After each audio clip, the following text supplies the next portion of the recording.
Welcome back to Investigate Joe Rogan, the podcast where I fact-check the Joe Rogan Experience. Today, I'll be looking at episode 1419 of JRE with Daryl Davis. And Davis only said a couple things that were wrong, or not wrong, but sort of misleading. But first, I want to talk about some of the amusing KKK terminology that he did not mention. He got all the big ones, like wizard, dragon, but he left out some little ones that I thought were pretty funny. For instance, they have a bunch of words that are just a normal word, but then you put KL in front, such as clayliff instead of bailiff. And they do not have congresses, they have clongresses. They also have cluds, which are their version of chaplains. Apparently this comes from the Coldies, who were like Irish monks in the Middle Ages. And if you are an assistant to the Grand Giant, who is the leader at the county level, you are a goblin. First of all, imagine having a fantasy title like this instead of just a normal job title like secretary. But then not only that, you don't get to have a cool fantasy word like a wizard. You have to be a goblin. Similarly, if you are a voting member of a den, which are like the local chapters, you are a ghoul. The groups that are called to try KKK officers, such as dragons and wizards, obviously not try in real court, try in like special clan court. That is called a Grand Council of Yahoos. And if you're just trying a everyday ghoul, not a officer, that body is called a Grand Council of Centaurs. These two in particular, I think, are really ridiculous. He should have brought these up. They call the world of the clan, both geographically, like their physical territory, and their immaterial world, the spiritual essence of the clan, you might say. They call this the Invisible Empire, which sounds like a book or a movie or something. It kind of sounds like a young adult novel. And everything else, everything outside the Invisible Empire, is the alien world. So you and I live in the alien world. Unless you're in the KKK and listening to this. I'm in the alien world. I'm not in the KKK. You could be, I don't know you. They also have their own calendar with a K, obviously. I'm not joking. And it's divided into four eras.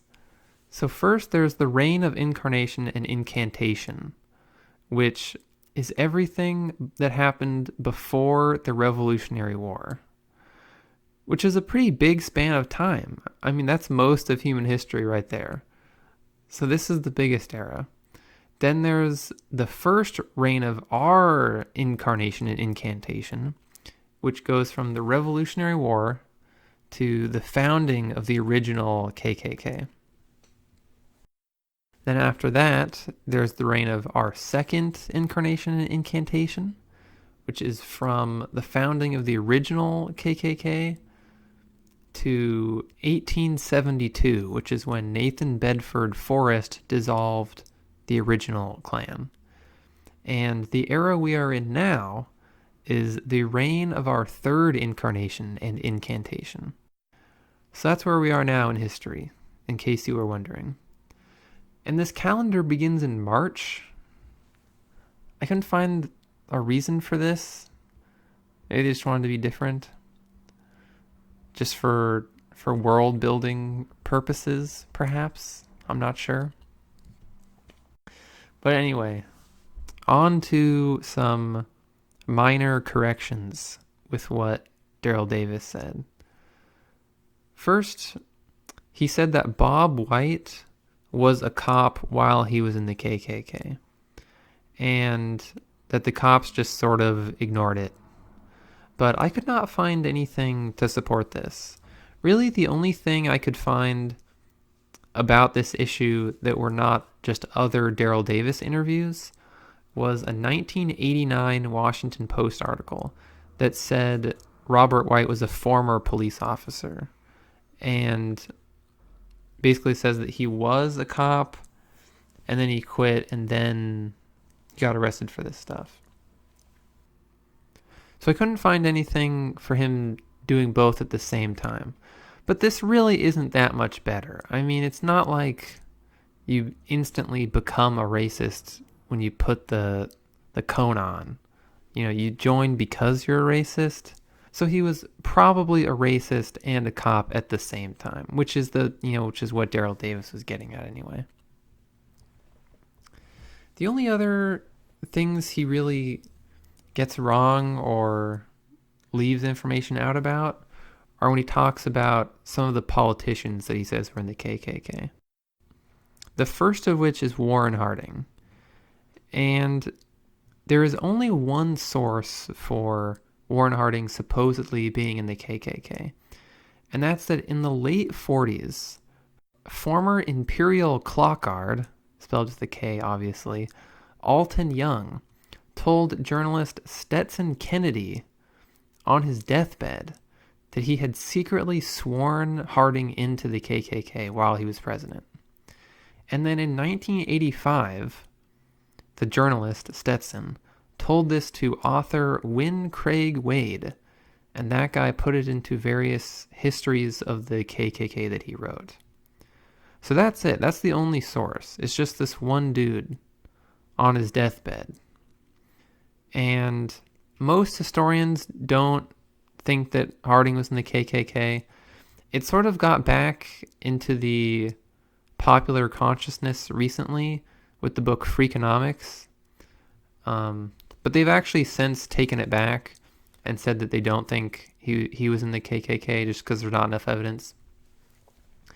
And Harding, he wasn't as historical as Obama when it came to like race relations, but he was the first American president to publicly denounce lynching. And he was a strong supporter of an anti-lynching bill that didn't get past the Senate, but still he supported it. So Warren Harding is barely remembered at all. So I don't think he deserves this reputation. It would be sad if the only time he's ever brought up is like, oh, he might have been in the KKK. He probably was not in the KKK. The other president he says was in the KKK was Truman. And technically Truman was in the KKK, sort of. When he was running for re-election as a judge in 1924 in Jackson County, Missouri, which was one of those areas Davis talks about where the Klan was really big and like a bunch of the prominent people in town were in it, so you kind of had to join. His opponents in the race were backed by the Klan. They had the seal of approval. And so everyone was like, oh, Truman, you got to join or you're never going to win. So he paid the $10 and he officially joined. And then this is where accounts diverge. So Spencer Salisbury, who was Truman's friend at the time, says that Truman remained a member for the political clout, basically. But he says that Truman never actually did anything with the KKK. He never went to meetings. He never burned any crosses or anything. He just did it so that he could get elected. But historians don't really like this because Salisbury only said all this stuff after Truman had got him convicted for filing a false affidavit, and they had a huge falling out and became enemies. And Truman's account of what happened is different. He says that after he joined, the Klan wanted him to pledge to not hire any Catholics or Jews if he won the election. And so he refused, and he demanded his $10 back and basically quit. So even Truman's political enemy never alleged that he was seriously involved in the KKK beyond just being a token member. So technically, Davis is right. Truman was in the KKK, but he sort of phrases it in a misleading way that makes it sound like he was like wearing the cone and stuff. Now the two people he brings up that were really in the KKK for real are Hugo Black and Robert Byrd. So Hugo Black was a Supreme Court justice, and he was a lot more involved than Truman. He went to meetings, he made appearances with them and all that stuff. He said various anti-Catholic things. And later he said, "Oh, I just did it for the votes. It was just like token membership. I regret it." But he was pretty involved, actually. And then Robert Byrd is the worst offender here. He wrote in a like private letter in 1946 to an imperial wizard that the Klan is needed today as never before, and that he was anxious to see its rebirth. So that is not like token membership. That's like, I'm all in. Like, I'm down for like the fantasy terminology, the ghouls, the goblins. And this guy, Robert Byrd, is the longest serving senator in history, from 1959 to 2010. How did he get away with this? It's crazy. But then what Davis actually left out is that he really did turn it around. Like how Hugo Black, after his career was over, said, "Oh, I take it all back. I'm so sorry." But this guy really turned it around like while he was in office. So much so that when he died, the NAACP called him a champion for civil rights and liberties, and that he came to consistently support the NAACP civil rights agenda. So basically, he did a total 180, and it wasn't just after he was out of office. And I'm surprised that Davis left this out, because he seems to be really big on giving people second chances and forgiving people who have been in these racist groups. So I'm not sure why he left this part out. Then while they're on the subject of how mainstream the KKK used to be, when they're talking about these famous people, Davis says that the Klan used to have 4 million people in it in the 1920s. And I was surprised to find that this is totally true. Exact numbers are tough to find for obvious reasons, but anywhere in the 3 to 5 million range is widely accepted by historians. And Rogan was surprised by this and points out that that would be like 4% of the population at the time. But you can actually make it sound even worse than that by saying that it was 15% of the nation's eligible population, aka white men, because women couldn't join back then. So that is quite crazy, and I thought worth elaborating on.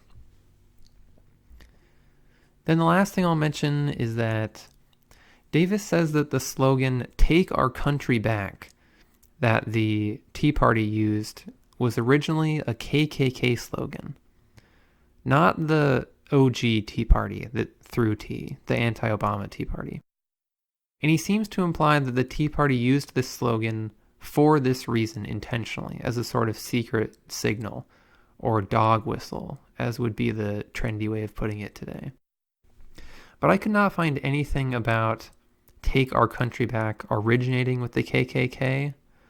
They obviously have used a bunch of similar slogans, but that specific phrase does not seem to really originate with them. So it's kind of a conspiracy theory to think that they were trying to sort of secretly court the KKK approval or whatever. I mean, the Tea Party was probably bigger than the KKK back when it was a thing. So overall, this is a good, mostly accurate episode, as evidenced by how short this episode of Investigate Joe Rogan is, because I just didn't have that much to talk about. Most of what he said was true. This guy had a great voice. Hopefully he comes back. Or does that audiobook that Rogan suggested. It's been a while since the last episode of Investigate Joe Rogan because there were 4 MMA episodes in a row. What am I supposed to do? There was nothing to investigate for a while. But I'm back now. And I got a new mic. Very high production value. It's going to be great, guys.